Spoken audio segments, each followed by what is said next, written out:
ভারতের উত্তর পূর্বাঞ্চলীয় রাজ্যগুলোর জন্য ডেডিকেটেড একটা version India Today NE, Indian Today north east. তারা একটা জরিপ করেছে শেখ হাসিনাকে ভারতে রাখা না রাখা নিয়ে। আমি এটাকে অনেক বেশি গুরুত্ব দিতে চাই তা না, আবার এটা খুব ছোটও না, কারণ এর সাথে আরও দু একটা ইস্যু আমরা একটু যোগ করে কথা বলতে চাই। বিশেষ করে জনাব শশী থারুর কয়েকদিন আগেই আবার কথা বলেছিলেন। শশী থারুর এই মন্তব্যটাও আমার বিবেচনায় খুবই গুরুত্বপূর্ণ, শেখ হাসিনার ভারতে থাকা না থাকা বা তিনি যা করছেন সেটার সাথে দুই দেশের সম্পর্কের ব্যাপারে। আমরা আগে জরিপটা একটু দেখতে চাই, তারপর শশী থারুরের কথা দিয়ে আমাদের করণীয় নিয়ে একটু আলাপ করব। ইন্ডিয়া টুডে সম্পর্কে আরেকটা ব্যাকগ্রাউন্ড একটু বলে রাখা ভালো। ভারতে যে মিডিয়াগুলোকে গদি মিডিয়া বলে, India today group is a huge one. তাদের টিভি চ্যানেল, পত্রিকা, বহু কিছু ডেডিকেটেড বিজনেসের জন্য আছে, এন্টারটেনমেন্টের জন্য আছে, রেগুলার নিউজের জন্য আছে, বিভিন্ন রকম। আমরা একটা চ্যানেল দেখবো যে ভীষণভাবে শেখ হাসিনার প্রোপাগ্যান্ডা চালায়, আজ তাকও তাদের মানে একেবারে রিপাবলিক বাংলা বা রিপাবলিক টিভির কাছাকাছি পর্যায়ের। সো আমরা এটুকু জেনে রেখে তারপর যাবো যে এইরকম একটা পত্রিকাও যে জরিপ করেছে সেখানে কি কি ফল পাওয়া গেল। এখানে বলা হচ্ছে ভারতীয় সরকার শেখ হাসিনাকে ফেরত দিতে অনীহা দেখালে উত্তর পূর্বাঞ্চলের ৫৫% মানুষ চান তাকে বাংলাদেশে পাঠিয়ে দেওয়া হোক। ৫৫% উত্তর পূর্বাঞ্চলের।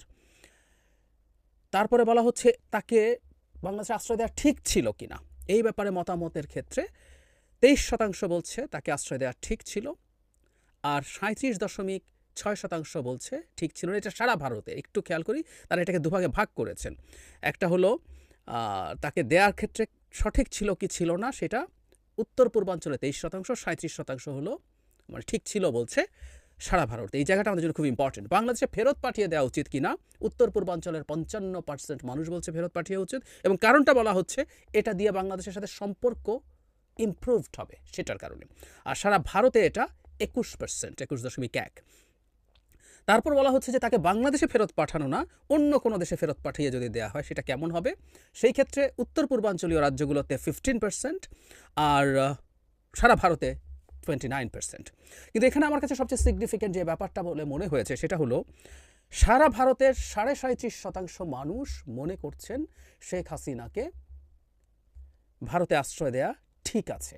তার মানে আমরা যদি উল্টোভাবে দেখি সেক্ষেত্রে ৬২% বেশি মানুষ মনে করেন শেখ হাসিনাকে ভারতে আশ্রয় দেওয়া ঠিক ছিল না। এই জায়গাটা খুব ইম্পর্টেন্ট। তার মানে সারা ভারত, এবং আবারও বলছি এটা ইন্ডিয়া টুডের একটা সিস্টার পত্রিকা নর্থ ইস্টের জন্য যেটা ইন্ডিয়া টুডে এনই, তাতে এই জরিপের ফল এসছে। তার মানে খুবই বিরাট সংখ্যক 2/3 মতো ভারতীয় মনে করেন তাকে আশ্রয় দেওয়া ঠিক হয়নি।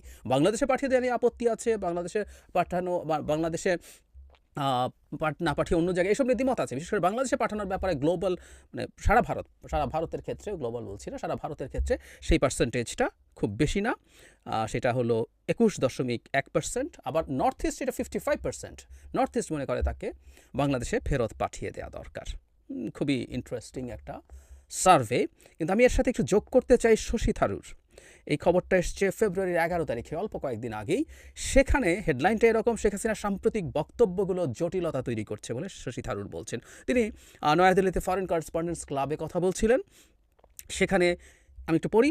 বাংলাদেশ ইস্যুকে স্পর্শকাতর উল্লেখ করে সতর্ক করে দিয়ে বলেন, প্রতিবেশী দেশটিতে যদি শত্রুভাবাপন্ন সরকার ক্ষমতায় আসে তবে ভারত ঝুঁকিতে পড়তে পারে।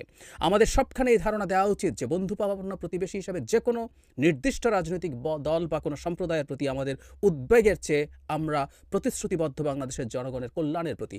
খুব ভালো আমরা খেয়াল করি এই জায়গাটা, আবার দেখি নির্দিষ্ট রাজনৈতিক দল, আওয়ামী লীগকে ইন্ডিকেট করছেন, বা কোনো সম্প্রদায়ের প্রতি, হিন্দু সম্প্রদায়ের কথা উনি আসলে ইন্ডিকেট করে বলছেন, তাদের প্রতি উদ্বেগ চেয়ে আমরা প্রতিশ্রুতিবদ্ধ বাংলাদেশের জনগণের কল্যাণের প্রতি। এই বার্তা দিতে হবে। He is in the right track.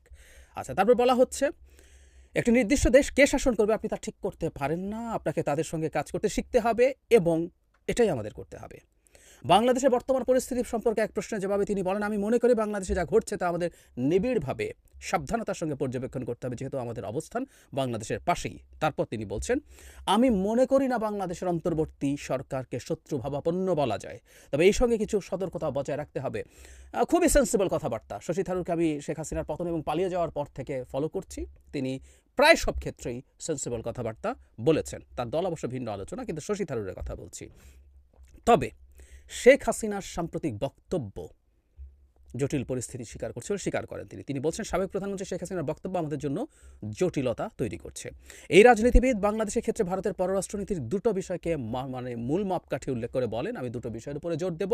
আমাদের এমন কিছু প্রকাশ্যে বা গোপনে করা উচিত না যা বাংলাদেশের অভ্যন্তরীণ বিষয়ে হস্তক্ষেপের ইঙ্গিত দেয়।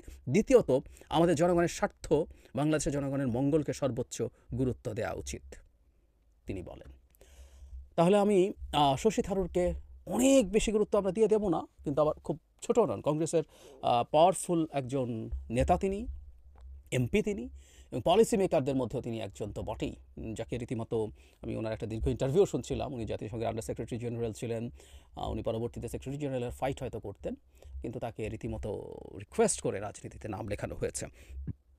তিনি একটা ইস্যুতে ভারতের বিজেপি সরকারের পলিসির সাথে অ্যালাইন্ড হয়েছিলেন, আমার ক্লিয়ারলি মনে আছে, সেটা শেখ হাসিনাকে আশ্রয় দেওয়ার ব্যাপারে। তিনি একটা জায়গায় তিনি বলেছেন যে শেখ হাসিনা ভারতের খুব দীর্ঘকালীন মিত্র ছিল, তাকে আশ্রয় দেওয়া ভারতের না দিয়ে আসলে পারতো না দেওয়া, ঠিকই হয়েছে, এই একটা জায়গায় তিনি করেছেন।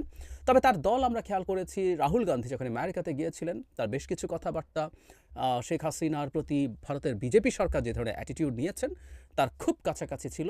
সো দল হিসাবে কংগ্রেস খুব আলাদা কিছু ছিল তা না। অথচ আমরা অনেকেই বহুবার বলেছি, এই বাংলাদেশ ইস্যুতে বিজেপি সরকারের ফরেন পলিসিকে তুলোধুনো করার সুযোগ এসেছিল কংগ্রেসের হাতে, তুলোধুনো করার, মানে ইট ওয়াজ দ্য লাস্ট কান্ট্রি। আর একটা দেশও আসলে তাদের তারা যেভাবে চালাতে চেয়েছিল নিয়ন্ত্রণে রেখে পারেনি। নিয়ন্ত্রণ দূরে থাকুক, সুসম্পর্ক বা ওয়ার্কিং রিলেশনশিপের মতো অবস্থাও ছিল না। এবং বাংলাদেশে এই ঘটনা ঘটার কিছুদিন আগেই মালদ্বীপে তার ডিজাস্টার হয়েছে। সে দেশে যেহেতু নির্বাচন জালিয়াতি করা যায় না, নির্বাচনের মাধ্যমে তার জবাব ভারত পেয়েছে। তার আগে নেপালে হয়েছে, শ্রীলঙ্কায় হয়েছে, বিভিন্ন জায়গায় কারোর সাথে সুসম্পর্ক নেই আসলে তার। ভুটানের সাথেও নেই। ভুটানের সাথে এখন চায়নার সম্পর্কে যে কেউ দেখলে অবাক হয়ে উঠবেন, অবাক হয়ে যাবেন।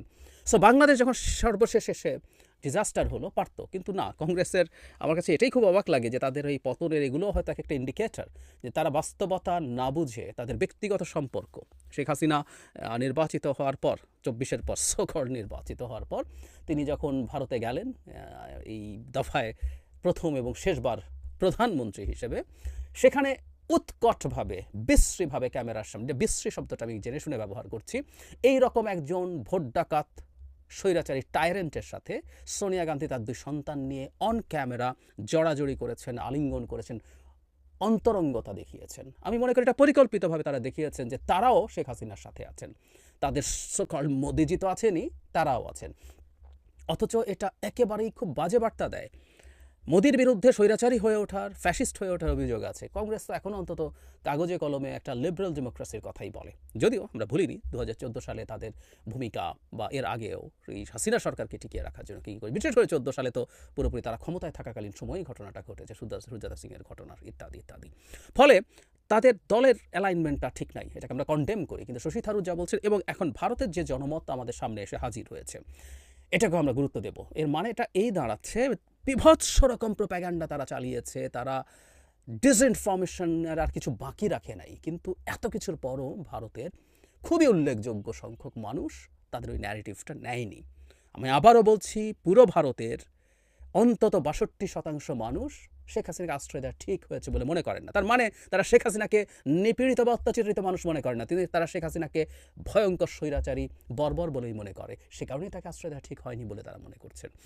তো এই ডিসইনফরমেশনের মধ্যেও দিনের শেষে মানুষের কাছে তথ্য গেছে। সুতরাং আমরা আশা রাখবো, আমাদের এই ক্যাম্পেইন চলতে থাকুক, চলবো, আমাদের মতো করে বলতে থাকবো। ফলে ভারতেও যখন এই চাপ তৈরি হবে, আমি বলছি না শেখ হাসিনাকে বাংলাদেশে ফেরত দেবে, কারণ বাংলাদেশে ফেরত দেওয়ার ব্যাপারে আবার সারা ভারতে আপত্তি আছে, কিন্তু এই percentage will increase. I think এটা 55% আছে উত্তর পূর্ব ভারতে, 7 সিস্টার বলি, কিন্তু এখানে রাজ্য 8টা। তো সেখানে তারা পাঠিয়ে দেওয়ার পক্ষে মেজরিটি, কিন্তু পুরো ভারতে এই পার্সেন্টেজ ইজ ভেরি লো, 21%। তারা রাদার অন্য জায়গায় পাঠিয়ে, সো সেখানে জায়গায় যদি অন্য জায়গায় পাঠিয়ে দেওয়ার ব্যবস্থাও করা যায়, এটা আমাদের অর্জন।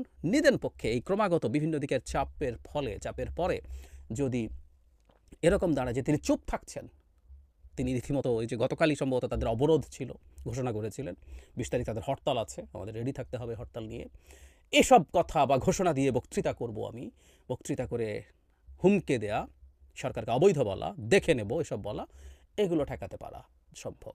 আর আমি আশা করি বা বিশ্বাসও করি আমাদের সরকার শশী থারুরের সাথে, আমি দীর্ঘদিন দেখেছি, আমি একটু যোগ করতে চাই, যখন প্রথম শেখ হাসিনার পতন এবং পালিয়ে গেলেন, তারপর বিভিন্ন মিডিয়া যখন প্রচুর ডিসইনফরমেশন করছে তাকেও ভাবছিল প্রশ্ন করে, উনি পার্লামেন্ট থেকে বেরোচ্ছিলেন, যে তাকে প্রশ্ন করে যে তাকেও একই রকমভাবে সায় দেওয়ানো যাবে, কিন্তু উনি খুব স্ট্রংলি ডিসঅ্যাগ্রি করলেন। হ্যাঁ, কিছু ঘটনা মাইনরিটির প্রসঙ্গে বলছেন হয়েছে, কিন্তু আমি তো দেখেছি ওখানে মাদ্রাসার যারা টিচার আছে, স্টুডেন্টস আছে, তারা হিন্দুদের ঘর বাড়ি মন্দির পাহারা দিচ্ছে এবং তেমন মেজর কিছু হচ্ছে না, এসব কথাবার্তা বলছেন এবং জনগণের এই যে অর্জন, এই যে বিজয়টাকে কনগ্র্যাচুলেট করা উচিত, এসব বলতেন।